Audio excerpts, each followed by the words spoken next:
안녕하세요. 핑플릭스입니다. 앙드레 코스톨란이라는 위대한 투자자가 있는데요. 미국에 워렌 버핏이 있다면은 그 미국에는 이분, 유럽에는 앙드레 코스톨란이가 있다는 말이 있을 정도로 유럽 최고의 투자자하면서요. 증권시장의 우상인 대단한 분이에요. 이분이 직접 얘기한 건 아니지만 이분의 이름을 딴 이 그림이 있는데요. 금리와 이 경기라고도 볼 수 있어요. 금리와 경기의 그 흐름에 따라서 시중의 돈이 어떻게 움직이는지 좀 쉽게 보여주는 거예요. 예를 들면 경기 고점에서는 돈이 예금에서 채권으로 이동하고요. 다시 채권에서 부동산으로 이동하고요. 경기 저점을 지나서 부동산에서 주식으로, 다시 주식에서 예금으로. 이렇게 돈이 이렇게 흘러간다는 거예요. 이거 좀 보고 있으면 되게 절묘하다는 생각도 사실 들거든요. 근데 한 가지 의문이 들어요. 뭐냐면은 이게 만약에 맞다고 하면은 지금 우리는 어디에 있는 거예요? 우리의 위치는 어디일까요? 지금 미국이 0% 제로금리를 선언했죠. 지금 한국도 가보지 않은 0.75, 0%대로 지금 금리가 돌아섰잖아요. 지금 제 생각에는 이 달걀의 맨 밑부분, 요쯤은 분명해 보여요. 그죠? 그럼 본격적으로 돈이 부동산에서 주식으로 만약에 흘러간다는 것일까요? 이 말에 동의하는 사람은 아마 없을 거예요. 왜냐하면 이 코스토달리의 달걀 이론은 2008년 금융위기 이후로 거의 맞지 않는다고 봐야 돼요. 왜냐하면 과거와 달리 전 세계가 만성적 저금리가 되었기 때문이에요. 코스톨리아니의 달걀은 이미 어떻게 보면 깨진 거죠. 우리나라 기준금리를 보면요. 사이클이고 뭐가 없었어요. 사실은 2011년에 이 한 3.25%를 고점으로 해서요. 거의 10년간 금리가 이렇게 낮아져 왔어요. 의미 있게 올린 적이 사실상 없어요. 이게 뭐 어디까지 내려야 바닥인 거예요? 일본처럼 아예 0%를 넘어서 뭐 마이너스까지 가야 되나? 아까 이 달걀에서 다시 위쪽으로 이렇게 올라갈 수는 있는 거예요, 이거. 내려가기만 하고 올라가지가 않잖아요. 일본을 보면 더 암울해요. 일본은 10년째가 아니고요. 이 90년대 이때부터 해서 지금 30년 동안 30년간 하락하고 있어요, 금리가. 한 번도 거의 올린 적이 없어요. 지금은 이제 바닥을 뚫고 내려가서 오히려 마이너스예요. 금리가 마이너스. 만약에 아까 그 달걀 그림으로 보면요. 너무 거대한 30년짜리 달걀이에요. 그래서 다시 일본이 예전처럼 경기가 좋아지고 이렇게 금리를 올릴 수 있을지 저는 좀 의아하거든요. 그나마 미국이 이 코스톨라니아 달걀이 좀 통하는 시장이었어요. 왜냐하면 2006년에 경기가 너무 과열되자 금리를 최고로 5.25를 올렸고요. 2008년 금융위기가 터지자 이렇게 금리를 또 제로 금리로 했었죠. 다시 또 주가와 경기 가열되자 이때부터 또 금리를 올린 거예요.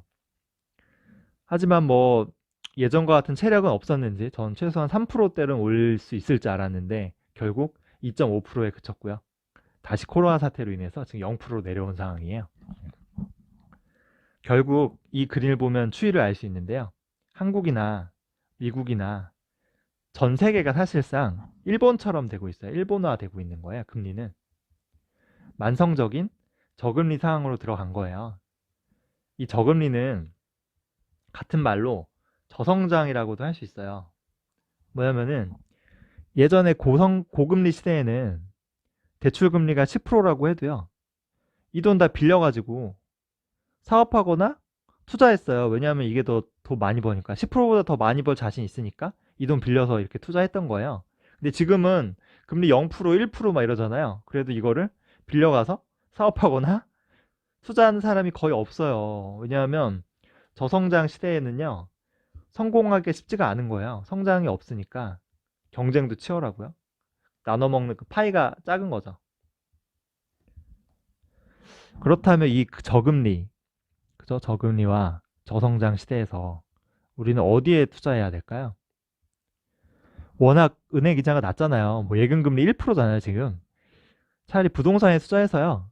월세 받는 것도 괜찮을 수 있어요. 왜냐하면 2% 대출 이자 이빠이 받아서 그걸로 월세 내서 3% 월세만 내도 1% 이득 아니에요. 그죠? 3%만 받아도 이득이니까. 물론 뭐 세금, 관리비, 뭐 감가상각, 공실, 뭐 악성 세입자 스트레스 등 월세 받는 게 쉬운 일은 아니에요. 제가 지금 그 관리 일을 하고 있기 때문에 잘 알고 있습니다. 엄청나게 어려운 일입니다. 정해진 날짜에 꼬박꼬박 배당 꽂아주는 이제 부동산 리츠가 있죠. 리츠나 배당주 투자도 괜찮아요. 이거는 뭐 악성 세입자나 관리비 세금의 리스크가 별로 없잖아요.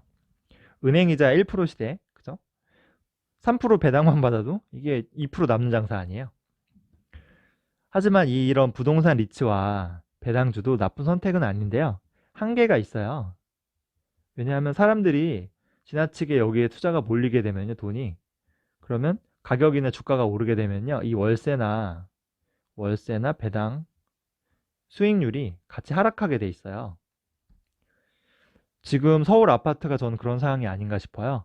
돈이 엄청나게 몰리니까 가격은 높아져 있는데 월세 그 수익률로는 거의 전 세계에서 제일 최저거든요. 최저. 왜냐하면 자기 자본 수익률 ROE가 지금 뭐 한 2%도 안 나오거든요. 1%대예요. 그러니까 세계 최저죠, 지금 상황이. 리츠와 배당주도 그 지금처럼 주가가 떨어졌을 때는 투자하는 게 괜찮을 수 있는데요. 이게 나중에 주가가 다시 회복이 되면은 이 배당 수익률이 떨어져요, 다시. 그러면 좀 투자 매력이 좀 반감되죠. 예를 들어 연 5% 배당을 주는 기업이 있다고 하는데요. 이게 지금은 좋죠. 근데 나중에 사람들이 막 투자를 몰려요. 이 주가가 오르는 거예요. 주가 올라서 주가 오르면 배당 수익률이 떨어져요, 다시. 그럼 배당 수익률 만약에 2% 떨어졌다. 이러면은 이거의 5%대의 그 매력이 없어지는 거죠. 그럼 주가도 많이 오르기 힘들겠죠.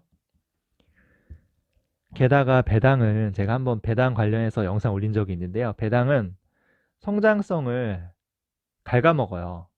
왜냐하면 미래 먹거리에 투자할 돈으로 이 돈을 주주한테 배당으로 준 거 아니에요. 그럼 장기적으로 이 기업은 경쟁력과 성장성을 잃고요.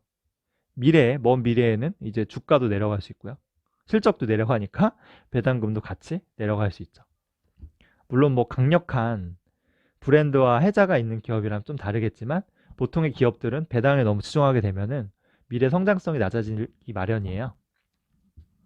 결국 이런 만성적인 저성장, 저금리 상황에서는 가장 좋은 방법은 성장에 투자하는 거예요, 성장.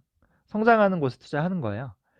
그래서 경제, 소득, 소비 모든 게 성장하지 않은 시대에 유일하게 성장하는 기업은 당연히 사람들이 환호하죠.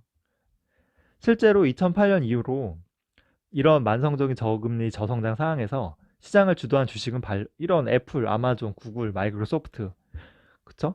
IT, 인터넷 플랫폼과 관련된 성장 기업이에요, 성장. 다 성장했던 기업이잖아요. 단순히 퍼나 PBR만 낮았던 어떤 구시대의 가치주, 혹은 자산주라고 하죠. 자산만 많은 이런 기업들은 엄청나게 시장에서 소외당했어요. 근데 앞으로도 사실 만성적 저금리와 그쵸? 저성장 시대에는 다시 금리가 예전처럼 저는 오르기 힘들다 보거든요. 그렇다면은 단순히 이렇게 퍼나 PBR만 낮은 구시대의 투자법은 좀 힘들지 않을까.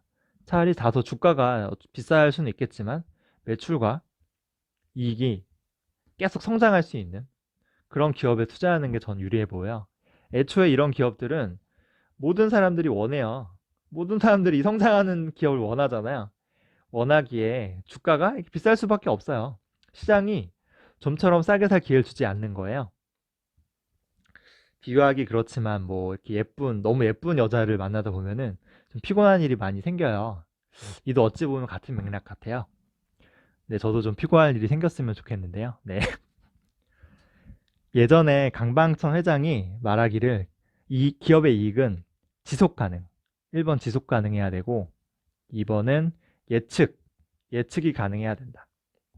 근데 여기서 지속 가능이나 예측 가능한 거는 국채도 똑같아요. 국가의 채권도 똑같아요. 수익률만 낮을 뿐 지속이나 예측이 가능하잖아요. 그래서 3번이 가장 중요해요. 3번은 확장 가능. 확장이 뭐예요? 매출과 이익이 계속 성장한다는 거예요. 끊임없이 확장할 수 있다. 그래서 이 성장 이게 가장 중요한 것 같아요. 저희는 명심해야 돼요. 이 코스톨라니의 달걀은 이미 깨졌다. 이 흐름은 더 이상 맞지 않는다. 전 세계는 만성적 저금리로 돌아섰다.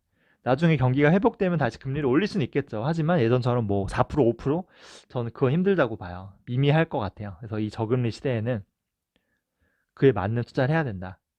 그 투자는 뭐냐? 10년 뒤에도 성장하는 기업, 성장하는 기업과 그 섹터, 산업에 투자하자. 그곳이 어딜까요? 4차 산업 혁신을 이끄는 IT 테크 기업들. 그죠? 헬스케어 기업. 나이가 아파도 약은 먹어요. 돈이 없어도 약은 사 먹어 살아야 되니까. 그리고 컨텐츠, 게임. 왜냐하면 사람들은 즐거운 데는 돈을 써요. 내 즐거움을 위해서라면 돈을 쓴다. 그리고 뭐 이런 데이터 트래픽을 감당하려면 반도체도 괜찮을 수 있겠죠. 그래서 꼭 국내에만 한정되지 말고요. 응? 시야를 좀 넓히자고요, 이렇게. 응? 글로벌, 글로벌 1등 기업을 잘 골라야 돼요. 시야를 넓게, 세상을 널리 봅시다. 이런 하락장에서는 그런 글로벌 1등 성장 기업과 그렇지 않은 기업을 잘 구분해야 돼요. 주가가 좀 올랐다고 이렇게 막 올랐다고 이렇게 예쁜 꽃은 뽑아버리고요. 이런 막 이상한 잡초들이 막 폭락했다고 얘네한테 막 물을 주는 그런 어리석은 투자가 되면 안 돼요. 이런 기업들을 잘 골라야 됩니다. 코스톨리니의 이론 중에서 또 하나 유명한 게 이 개와 산책 이야기가 있어요. 개와 산책.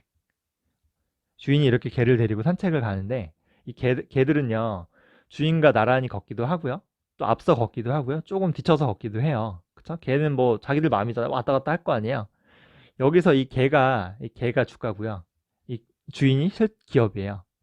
그래서 주가는 기업과 그 실적과 상관없이 왔다 갔다 해요. 상황에 따라서. 지금도 엄청나게 하락했잖아요.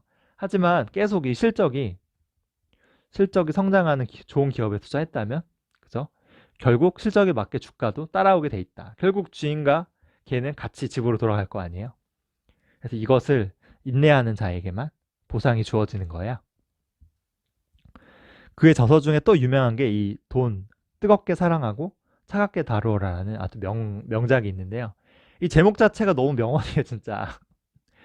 우리나라 사람들은 항상 반대해, 반대. 왜냐하면은 겉으로는 돈을 사랑하지 않는 척해요. 근데 속으로는 엄청나게 사랑해요. 엄청나게 뜨겁게 사랑하면서 감정적으로 대하는 거예요. 차갑게 대해야 되는데 감정적으로. 그러니 투자해서 주식으로 돈 버는 인간들이 좀 없었죠, 거의. 그래서 돈 정말 뜨겁게 사랑해야 되고요. 차갑게 다루어야 돼요. 그래서 이런 주가의 변동폭에 너무 흔들리지 말고요. 냉철하게 자신의 투자 철학을 유지해야 돼요. 이 코스톨라니 이분은 일생을 돈, 투자, 그리고 음악에 심취했다고 해요. 원래 꿈이 피아니스트였다고 해요. 일생 동안 이분이 한 말이 있는데요. 인생을 즐겨라. 이게 일생 동안 한 말이었다고 해요. 저희는 돈 정말 뜨겁게 사랑하고 차갑게 다뤄야 되는데 더 중요한 거는 우리 소중한 인생을 잘 즐기는 것 같습니다. 준비한 내용은 여기까지고요. 계속 좋은 영상 만들어서 올리도록 할게요. 좋아요와 구독 많이 눌러주세요.